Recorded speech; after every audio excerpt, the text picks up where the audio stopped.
Long ago, after the passing of Idris, peace be upon him, the world slowly drifted into darkness once more. People began to forget the guidance of their prophets.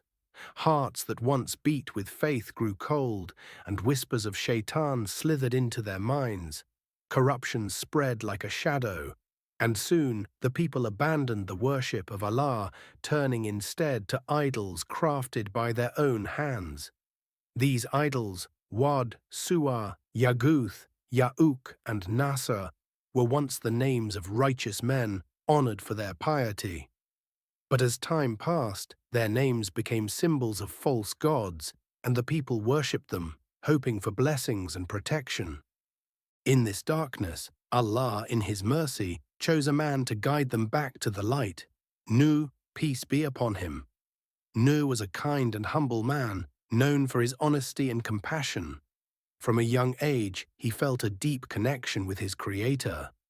He would sit beneath the stars, feeling the vastness of the sky and the presence of Allah in every breath of wind. One night, as he prayed, Allah revealed to Nu his mission: to call his people back to the worship of the one true God and warn them of a terrible punishment if they did not turn away from their sins. Nu's heart trembled with both awe and sorrow. He loved his people, and the thought of their destruction filled him with grief. From that moment, he dedicated his life to spreading Allah's message. Day and night, Nur preached with patience and kindness. "O my people," he would call out, "worship Allah alone. There is no God but Him. Fear His punishment and seek His mercy." But the people mocked him. The leaders, proud and arrogant, scoffed at his words. "Who are you," they sneered, "but a man like us? If Allah wanted to guide us, He would have sent angels. We see nothing special in you." They laughed and turned away, closing their hearts to the truth. Still, Nu did not give up. For 950 years he called to them, pleading, "O my people, I do not ask you for wealth or power. My reward is with Allah alone. Won't you listen? Won't you turn back to Him?" Yet they only grew more stubborn. They placed their fingers in their ears and covered their faces, refusing to hear him. They mocked him, saying, "If what you say is true, then bring upon us this punishment you keep warning about." Nu was heartbroken. He watched generations rise and fall, each one more corrupt than the last. Even his own wife and one of his sons refused to believe. There were nights he wept in solitude, his heart heavy with sorrow, praying for their guidance. But Nu's faith never wavered. One night, in the silence of his prayers, he cried out to Allah, "O my Lord, I have called my people night and day, but they only turn away. My heart is heavy, Ya Allah. Only you can save us." Then came Allah's command, "Build the ark." Nur obeyed without question. He gathered wood and tools, and with the few believers who stood by him, he began to build the great ship in the middle of the land.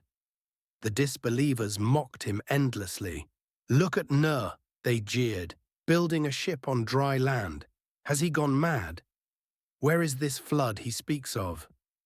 Nur bore their ridicule silently, his hands steady, his faith unwavering.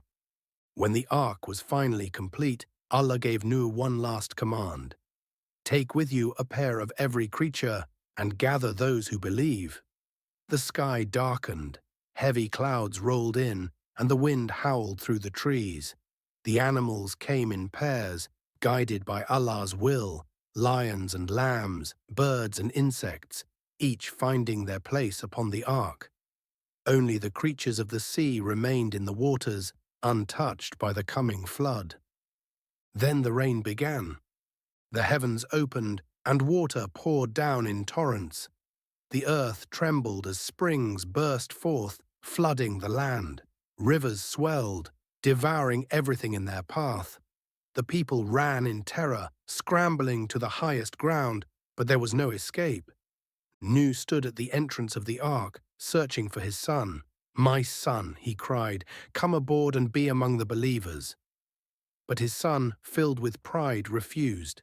"I will climb to a high mountain," he shouted back, "and it will save me from the water." Nuh's heart shattered. "There is no refuge from Allah's command today," he pleaded, "except with his mercy." But his son turned away, and before Nuh's eyes, a massive wave rose like a mountain and swept his son away. For 40 days and 40 nights the rain poured, and the earth was cleansed of its wickedness. Then, by Allah's mercy, the skies cleared. The ark came to rest upon Mount Judi, and Nuh and the believers stepped out into a new world, a world washed clean, ready for a new beginning.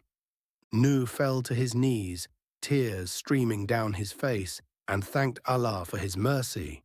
He taught his children and the believers to remain steadfast, to never forget the one true God, and to pass down the lessons they had learned. The story of Nuh teaches us that faith is not measured by numbers, but by the strength of the heart. It reminds us that patience, trust in Allah, and unwavering belief will always guide us through the darkest storms. And though the world may turn away, those who hold firmly to their faith will always find Allah's mercy. And so the story of Nuh came to an end, but his legacy endured, a beacon of hope, faith, and resilience for all who walk the earth. Yet once again, as time passed, the whispers of Shaitan crept back into the hearts of mankind, and darkness began to stir. But Allah, in His infinite mercy, would never abandon His creation. Another prophet would rise, guiding humanity back to the light.